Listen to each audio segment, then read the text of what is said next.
isbaahaysiga maanta iyo rajada xisbiga kulmiye waa la garanayaa siday tahay markaa madaxweyne waxaan leenahay xisbiga kulmiye waa u dhammaatee ashaada u qabo mana qurux badnaa in saddex gaaroon loo xidhnaado sidaa darteed waan soo dhowaynaynaa isbeddelka ku imanaya xisbiyada si qaarna u dhacaan qaar cusubna u yimaadaan sababta ku socotay waxa weeye xisbiyada haddii la furo waxaa la doonayaa dad cusub ayaa dadka jamhuurka doonaya meesha loo badan yahay waa waxa weeye in dadkan in hor jooga laga takhalsadeen siyaasaddu waa xeeladana waa la gol yahay meelba dunida daafada ka joogtaan ku soo dhawaada Gobonimo TV waxaanu saaka bulshooyinka ku dhaqan magaalada Boorame xarunta gobolka Awdal aanu wax ka weydiinaynaa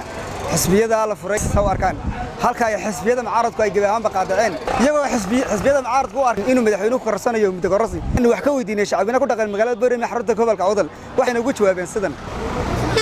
xisbiyada mar haddii la furayo waa in cid walba iska dhex aragtaa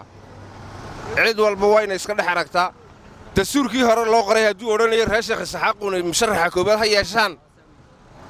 waa in laga beddelaa waayo reer Sheekh Isxaaq ma diidanina waa dawladdii walaalaha yahay laakiinse inay cid walba mid madaxweyne ka noqoto hadduu maanta tahay iyo hadday samaroon tahay iyo hadday saq tahay waa mid laga marmaana waayo xisbiga wuxuu ka kooban yahay ummada isku tegey si aan markaa dawladda Soomaaliland wax weeqitaan ama aan loo arag dhanbay ka raran tahay waa in cid walba iska dhex aragtaa faqlineey baan xukuumadda ka soo baxay ah in ururada la furayo ururada in la furo talaabo waxaan u aragnaa fuliynimo oo madaxweynaha ku jirta sababtoo ah maanta loo baahnaa in xisbiga la furo waxa loo baahnaa in waxyaabo badan oo dalka laga hadlo doorashadii bay nagu soo dhow sixir barar baa jira waxa duufaanada waxa jira sixir barar oo ummadda ragaadiyey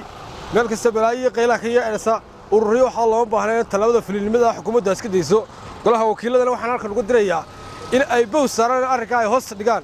sababtoo ah looma baahna xilligan u buugaya siyaasadeed madaxweynuhu fuliynimada uu muujinayo xisbiyada uu soo badinayo waxaan u aragnaa talaabo fuliynimo ah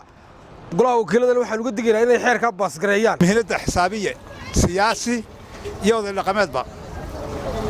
markaan ka saadaaliyo siyaasadda socota maanta saadaashu waxay u socotaa kulmiye sababta ku socotay waxa weeye xisbiyada haddii la furo waxaa la doonayaa dad cusub ayaa dadka jamhuurka doonaya meesha loo badan yahay waa waxa weeye in dadkan in hor jooga laga takhalsadeen madaxweynuhu xeerkan wuxuu ku celiyay golaha baarlamaanku isagoo ambaha soo diidaan amba siyaasaddu waa xeeladana waa la gol yahay si lagu kala guulaystay haddii ay dhinaca jamhuurku u socdo xisbiyada mucaaradka garan waayaan kursiga ma helayaan waa inay iska eegaan jamhuurku xaggu u socdo jamhuurku wuxuu leeyahay waa nimankan hor jooga un weligoodba joogaa dad cusub baa loo baahan yahay iyo xisbiyada muslimiin la fulo dad dana kala jira kuraasida fii Gobonimo ra'yigan anigu markaan ka hadlo wixii ra'yigayga ee muuqda xisbiyada siyaasadda ee la furayo waan soo dhawaynayaa waxaan ku soo dhawaynayaa xisbiyada dee kuwa soo socdaan ka qayb galaya kuwa hore waxa aan saddex nin oo ilmaadeero isku xaafaday ahaayeen saddex nin oo qoys kaliya ka soo jeeday aan xisbiyada hore xisbiyada dambe soo socdaan nin ka qayb gala noqonaya madaxweyne ka noqonaya oo ay leeyihiin waxa la furayaa xisbiyadana waqti bay lahaayeen waqtigeedii u dhaafay 4 sanadood dambe ayaa la sugi mana anu waxa hadan shaqsiyaantayda mana ogoli wax suurtagalay maaha xisbiga kulmiyana sicir bararka inta wax ka qaban lahaayeen inay ku mooreystaan mooshin iyo wax aan loo joogin maaha xisbiyo iyo buuq dadku adeergaacay leexana federeeshinka nimankan cunaya dadka buuqa ka daayaan xaqiiqadan aan waxaan uga sheegayaa waxaan soconaynin arinaan soconayno marna suura galeyn hanagu mashquulna ragga tartamay waa 3 nin oo ilmaadeera umba meesha tartamaya cid ay maskaxdu daashina waa labada darafyada ka xiga weeyaan waa beesha dhaxun waxa tartamaya Soomaaliland dawladnimadeeda cidda ku joogta waxa weeyaan in la aqoonsado ama inay hor u dhaqdo diidan waa iyaga weeyaan waayo waxa weeyaan baasha waa la ballaadhiyaa si ay u qurux badnaato waxna loo wada qabsan karo inaga marka insha Allah fikrahantayda ka gobolka Awdal ahaan inagu waxaynu ka nahay Soomaaliland caruuska iyo miciiska caruusku waxa weeyaan miciiska ciddu doonu ka dhigtaa marka innagaa sidoo kubadda laynagu ciyaaraya ayaan anigu leeyahay xusbiyada ku saabsan shalay la furay Somaliland waxa weeye xusbiyada in la furo waanu soo dhaweynaynaa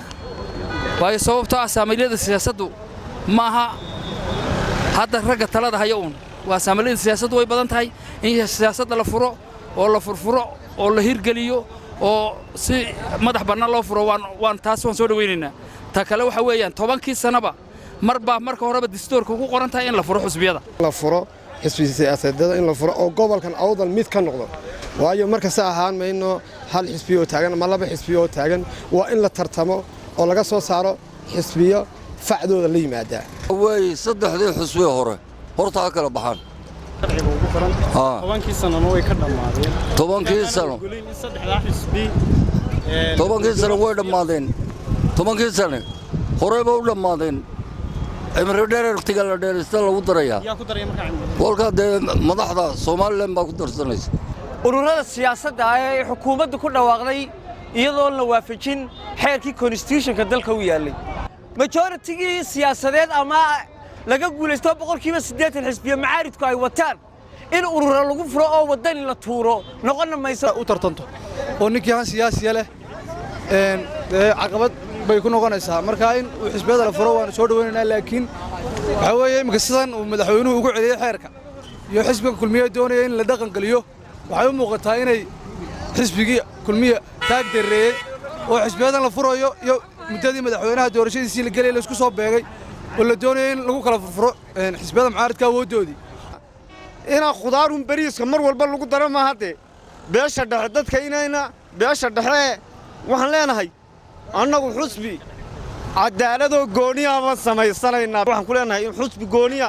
beeraha darafyada ayaan samaysanaynaba marka waxaan leenahay dalaca bariiska dalac cunyaha laga daayaan leeyahay shalay lagu dhawaaqay waxaan leeyahay xisbiyada hal furo waan taageersanahay xisbiyada in la furo oo saddexdii hore in la bedelo oo xisbiyadu bataan aad iyo aad baan u taageersanahay waa maxamed farmaajo wararka warbaahinta Gobonimo TV magaalada Boorama